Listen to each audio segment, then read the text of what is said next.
नमस्कार, आप सभी का स्वागत है अभ्यास एग्री एकेडमी की यूट्यूब चैनल में। मैं गिरिराज सर। आज हम पढ़ते हैं सीड टेक्नोलॉजी का पार्ट 2। हम पार्ट 1 पहले पढ़ चुके हैं, जिसमें हमने पढ़ा था सीड क्या है, सीड का फॉर्मेशन कैसे होता है, टाइप्स ऑफ सीड कितने होते हैं।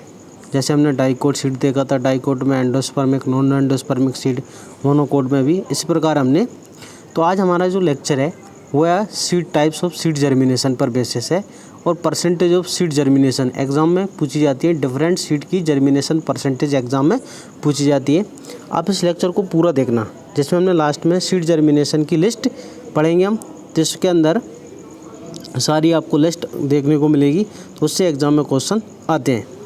तो आइए देखते हैं हम कि सीड की डेफिनेशन क्या है। एक बार और हम क्या पढ़ते हैं, सीड की डेफिनेशन क्या है।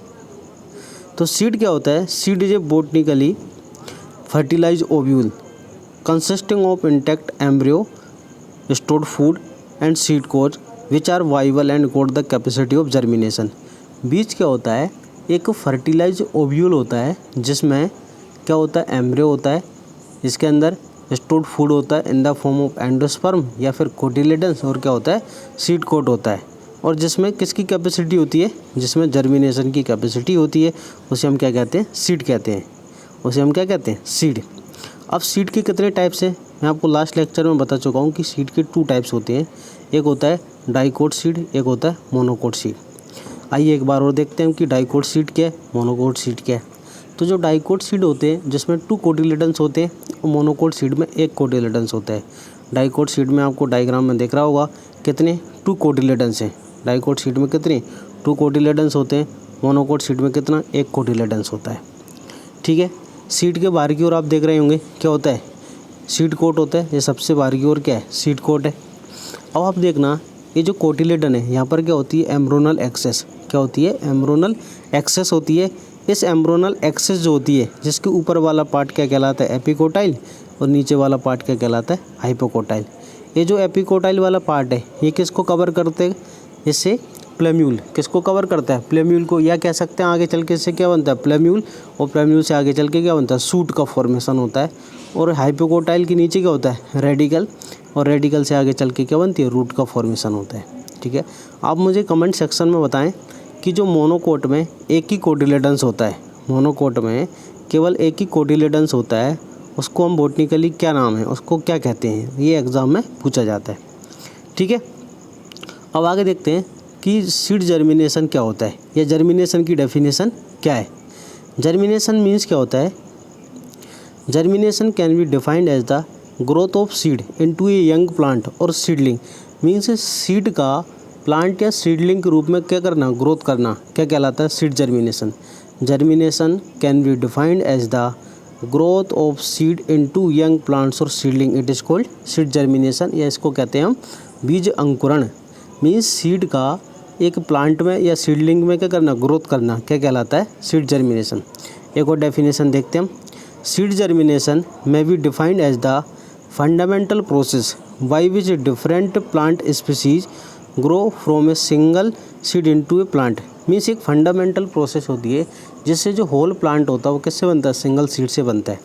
This process influence both crop yield and quality. Means crop की यील्ड और जो क्वालिटी है किस पर डिपेंड करती है? सीड की क्वालिटी। अगर आप जितना अच्छा सीड बोएंगे, हम जितनी अच्छी सीड की सोइंग होगी, मीन्स सीड की क्वालिटी जितनी अच्छी होगी, क्रॉप्स की यील्ड उतना ही अच्छी होगी, क्वालिटी उतनी अच्छी होगी। ठीक है। आइए अब देखते हैं हम types of seed germination. Seed germination mainly 2 types का होता है। यही एग्जाम में पूछे जाते हैं। सीड जर्मिनेशन मेनली कितने टाइप्स का होता है? 2 टाइप्स का होता है। कौन कौन सा होता है? एपिजियल germination and hypogeal germination. एपिजियल germination क्या होता है? हिंदी में कहते हैं इसको ऊपरी भूमिक जर्मिनेशन या एपिजियल जर्मिनेशन। क्या होता है? एपिजियल जर्मिनेशन में जो कोटिलेडन्स होती हैं वो सोइल सरफेस के बाहर आ जाते हैं। Cotyledons emerge about the soil surface by the elongation of hypocotyl. जो कोटिलेडन्स होते हैं वो क्या होता है? सोइल सरफेस के ऊपर आ जाते हैं। किसके कारण? हाइपोकोटाइल की ग्रोथ के कारण, एलोंगेशन के कारण। तो एग्ज़ाम में पूछा जाता है कि एपिजियल जर्मिनेशन में जो कोटिलेडन्स होते हैं वो कहाँ आते हैं? तो अबाउ द सोइल सरफेस। किसकी एक्टिविटी के कारण? हाइपोकोटाइल में एलोंगेशन के कारण। Hypocotyl remains green. जनरली कैसे रहते हैं? ग्रीन रहते हैं। हाइपोकोटाइल क्या होता है, इलॉन्गेटेड। तो आप जितनी भी जो जनरली खरीफ क्रॉप्स होती हैं, जनरली जो खरीफ सीज़न की क्रॉप्स होती हैं उनमें किस प्रकार का एपीजियल जर्मिनेशन होता है। जनरली जो खरीफ सीज़न की क्रॉप्स होती हैं उनमें कैसा होता है, एपीजियल जर्मिनेशन होता है। आप सभी ने सोयाबीन का सीड देखा होगा, जर्मिनेशन। आइए हम डायग्रामेटिकली समझते हैं कि एपीजियल जर्मिनेशन क्या है। तो देखो, हमने ये सपोज सोयाबीन का सीड है या बीन सीड है, डाइकोट है, इसको हमने सॉइल के अंदर, मिट्टी के अंदर डाला है, ठीक है। इससे क्या निकल रही है, रूट रेडिकल निकल रहा है। अब क्या होता है, यहाँ से हाइपोकोटाइल है, ये हाइपोकोटाइल की ग्रोथ होती है। ये ग्रीन कलर का क्या है, हाइपोकोटाइल की ग्रोथ हो रही है, जिससे ये जो कोटिलेडन्स है 2, ये ब्राउन कलर के जो कोटिलेडन्स, ये कहाँ जा रहा है, मिट्टी के बाहर, सॉइल के आ रहा है। ये जो कोटिलेडन्स हैं ये कहाँ, सॉइल के ऊपर की ओर जाते हैं। जैसे आपने सोयाबीन में देखो, मतलब कहने का मतलब होता है जो बीज होता है वो ऊपर की ओर आ जाता है। कोटिलेडन्स जो बीज होता है वो ऊपर की ओर आ जाता है, या कोटिलेडन्स कहाँ जाते हैं, सॉइल सरफेस के ऊपर आ जाते हैं। और कैसे रहते हैं, ग्रीन से रहते हैं। बाद में चल के क्या बनता है, फिर ऊपर लीव्स निकलती हैं। ये क्या निकलती हैं, लीव्स निकलती हैं। तो एपीजियल जर्मिनेशन जो होता है, एपीजियल जर्मिनेशन में क्या होता है, कोटिलेडन्स सॉइल सरफेस के ऊपर आ जाते हैं। इंपॉर्टेंट पार्ट है, कोटिलेडन्स कहाँ जाते हैं, कोटिलेडन्स सॉइल सरफेस के ऊपर आ जाते हैं। ये देख रहे होंगे आपको, कोटिलेडन्स कहाँ जाते हैं, भूमि के ऊपर आ जाते हैं, सॉइल के ऊपर आ जाते हैं। किसके कारण, due to the elongation of hypocotyl. Hypocotyl की एक्टिविटी के कारण कोटिलेडन्स कहाँ आते हैं, कोटिलेडन्स सॉइल सरफेस के ऊपर आ जाते हैं। ठीक है, क्लियर है। नेक्स्ट आगे देखते हैं। अब एग्जांपल्स इंपॉर्टेंट है, एग्जांपल्स जो एग्ज़ाम में पूछे जाते हैं। हर एग्ज़ाम में क्वेश्चन आता है एपीजियल जर्मिनेशन। तो जनरली खरीफ सीजन की जो क्रॉप्स होती हैं, जनरली खरीफ सीजन की जो क्रॉप्स होती हैं उनमें एपीजियल जर्मिनेशन पाया जाता है। जैसे green gram, black gram, groundnut, soybean, pumpkin, okra, cucumber, cotton, sunflower, onion, tomato, castor, jute. अभी ये मैंने ये येलो कलर का, ये दोनों इम्पोर्टेंट है। इम्पोर्टेंट क्यों है, तो आप ध्यान से सुनना कि जो राजमा है ये रबी सीजन की पल्सेस है। राजमा किस प्रकार की है, रबी सीजन की पल्सेस है। आ रहा समझ में, राजमा कैसी है, रबी सीजन की, ठीक है। ये खरीफ सीजन की नहीं है, लेकिन इसमें जर्मिनेशन कैसा है, एपीजियल। जनरली जो खरीफ सीजन की पल्सेस होती हैं, जनरली जो खरीफ सीजन की पल्सेस होती हैं उनमें कैसा होता है, खरीफ सीजन की जो पल्सेस होती हैं उनमें कैसा होता है, एपीजियल होता है, ठीक है, जनरली। और जो रबी सीजन की होती है उनमें हाइपोजियल होता है। जनरली जो खरीफ सीजन की होती है उनमें कैसा होता है, एपीजियल होता है, और जो रबी सीजन की होती है उनमें कैसा होता है, हाइपोजियल होता है।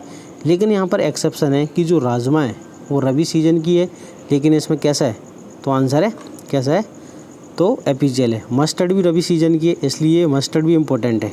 लास्ट ईयर जो एनएससी के एग्ज़ाम में पूछा था वो ओनियन पूछा था। क्या पूछा था, ओनियन। ये ओनियन में किस प्रकार का जर्मिनेशन होता है, तो आंसर है एपीजियल जर्मिनेशन होता है, ठीक है। अब हम बात करते हैं हाइपोजियल जर्मिनेशन कि हाइपोजियल जर्मिनेशन क्या होता है। हाइपोजियल जर्मिनेशन क्या होता है कि यहाँ पर कोटिलेडन सॉइल सरफेस से बाहर नहीं आते। मीन्स कोटिलेडन हमेशा सॉइल के सरफेस के नीचे रहते हैं। Cotyledons do not emerge about the soil surface. Cotyledons कभी भी सॉइल सरफेस के ऊपर नहीं आते, उसे क्या कहते हैं, हाइपोजियल जर्मिनेशन कहते हैं। मीन्स यहाँ पर कौन ग्रोथ करता है, एपिकोटाइल। कौन ग्रोथ करता है, एपिकोटाइल ग्रोथ करता है, प्लेम्यूल की ग्रोथ होती है। जनरली जो रबी सीजन की क्रॉप्स होती हैं, जनरली जो रबी सीजन की क्रॉप्स होती हैं उनमें कैसा जर्मिनेशन होता है, उनमें हाइपोजियल जर्मिनेशन पाया जाता है, ठीक है। आइए डायग्रामेटिकली समझते हैं कि हाइपोजियल जर्मिनेशन क्या है। तो आपको डायग्राम देख रहा होगा कि ये सीड है, तो हाइपोकोटाइल हमेशा नीचे रहता है। हाइपोकोटाइल यहाँ पर ग्रोथ किसकी होती है, एपिकोटाइल की। आप देख रहे होंगे कोटिलेडन्स कहाँ है, नीचे। जैसे आपने गेहूं का देखा होगा, मक्का का देखा होगा, तो सीड हमेशा कहाँ रहता है, सॉइल के अंदर ही रहता है। मीन्स कोटिलेडन्स हमेशा कहाँ रहते हैं, सॉइल के अंदर ही रहते हैं। कोटिलेडन्स हमेशा कहाँ रहते हैं, सॉइल के अंदर ही रहते हैं। एपिकोटाइल बाहर निकलता है, इसे हम क्या कहते हैं, हाइपोजियल जर्मिनेशन कहते हैं। हाइपोजियल जर्मिनेशन, अब एग्जाम्पल इम्पोर्टेंट एग्जाम्पल, तो rice, wheat, maize, barley, coconut, broad bean, pea, gram. सबसे इम्पोर्टेंट एग्जाम्पल अरहर। क्यों अरहर इम्पोर्टेंट है, क्योंकि जो खरीफ सीजन की जो पल्सेस होती हैं, तो अरहर क्या है, खरीफ सीजन की एक पल्सेस है। होना क्या चाहिए, एपीजियल। अरे होना क्या चाहिए, एपीजियल, लेकिन क्या होता है अरहर में, क्या होता है, तो आंसर हाइपोजियल। तो दोनों उल्टा है। अरहर में होना था एपीजियल, तो क्या होता है हाइपोजियल, और राजमा में क्या होना था हाइपोजियल, तो क्या होता है एपीजियल। तो दोनों अपने को याद रखने हैं, दोनों पल्सेस याद रखने हैं कि जो राजमा है, राजमा ठीक है, उसमें क्या होता है एपीजियल होता है और एपीजियल होता है, और जो अरहर होती है अरहर में क्या होता है हाइपोजियल होता है। ठीक है, दोनों बहुत इंपॉर्टेंट है। अब हम बात करते हैं essential factor of seed germination. Seed germination के लिए क्या क्या एसेंशियल फैक्टर्स होते हैं। ठीक है, सबसे इम्पोर्टेंट होता है सॉइल के अंदर क्या होना चाहिए, मॉइस्चर होना चाहिए। सॉइल के अंदर क्या होना चाहिए, एप्रोप्रिएट मॉइस्चर होना चाहिए। एक जितनी ऑप्टिमम मॉइस्चर की रिक्वायरमेंट होती है सीड के जर्मिनेशन के लिए, उतना मॉइस्चर अवेलेबल होना चाहिए। एक ऑप्टिमम टेम्परेचर होना चाहिए, ऑप्टिमम टेम्परेचर पर क्या होता है जर्मिनेशन होता है। सबसे इम्पोर्टेंट ऑक्सीजन की सप्लाई होना ज़रूरी है। किसकी, ऑक्सीजन की सप्लाई होना बहुत ज़रूरी है। एयर क्या आता है, कभी कभी एयर लेकर आता है, एयर सप्लाई, तो एयर की सप्लाई बहुत ज़रूरी है। ठीक है, आइए देखते हैं fourth point, capacity to seed. Seed के अंदर जर्मिनेशन की कैपेसिटी होना चाहिए। मीन सीड के अंदर डोरमेंसी नहीं होना चाहिए, सीड के अंदर क्या होना चाहिए जर्मिनेशन की कैपेसिटी होना चाहिए। ठीक है, अब एग्ज़ाम में क्या पूछा जाता है, जर्मिनेशन परसेंट। डिफरेंट क्रॉप्स की क्या पूछी जाती है, जर्मिनेशन परसेंटेज एग्ज़ाम में पूछी जाती है। लास्ट ईयर सीनियर ट्रेनिंग जो नेशनल सीड कॉर्पोरेशन का एग्ज़ाम था, उसके अंदर एग्जाम में पूछा था ग्राम की जर्मिनेशन परसेंटेज क्या होती है, तो 85% होती है। तो हम लिस्ट देखते हैं, यहाँ पर हम क्या पढ़ेंगे, एक कंप्लीट लिस्ट पढ़ेंगे सेल्फ पोलिनेटेड की, क्रॉस पोलिनेटेड की, ऑफन। मैं आपको गारंटी देता हूँ इस लिस्ट से एक भी क्वेश्चन बाहर नहीं जाएगा किसी भी एग्ज़ाम में। इस लिस्ट से अगर कोई जर्मिनेशन परसेंटेज का क्वेश्चन अगर पूछा जाता है तो इस लिस्ट से कोई भी क्वेश्चन बाहर नहीं आएगा। ठीक है, तो जर्मिनेशन परसेंटेज निकालते कैसे, total number of germinated seed upon total number of seed kept for germination into 100। Suppose आपने 100 सीड लिए, ठीक है, हमने घर पे ही क्या करते हैं जर्मिनेशन टेस्ट करते हैं। किसान क्या करते हैं खरीफ सीजन में जर्मिनेशन का टेस्ट करते हैं। तो अगर हमने 100 सीड काउंट करके रखे, ठीक है, जर्मिनेशन के लिए 100 सीड क्या किया हमने, एक जो गनी बैग्स होते हैं, बोरियाँ होती है जूट की, उसके अंदर रखे 100 सीड। उसमें से सिर्फ अगर 70 सीड के होते हैं जर्मिनेटेड होते हैं, तो ऊपर कितना आएगा 70, और नीचे कितना आएगा 100 लिए थे इंटू 100, तो जर्मिनेशन परसेंटेज कितनी आएगी 70%। अरे जर्मिनेशन परसेंटेज कितनी आएगी 70% आएगी। ठीक है, तो अब हम देखते हैं जो लिस्ट है वो बहुत इंपॉर्टेंट है। सेल्फ पोलिनेटेड क्रॉप्स जो है उनकी यहाँ पर लिस्ट हम पढ़ेंगे कि उनके अंदर कितनी कितनी जर्मिनेशन परसेंटेज होती है। तो सबसे ज़्यादा किस्में होती है वीट, बार्ले, ओट और चिकपी। इन चारों में कितनी होती है 85%। इन चारों में कितनी होती है 85%।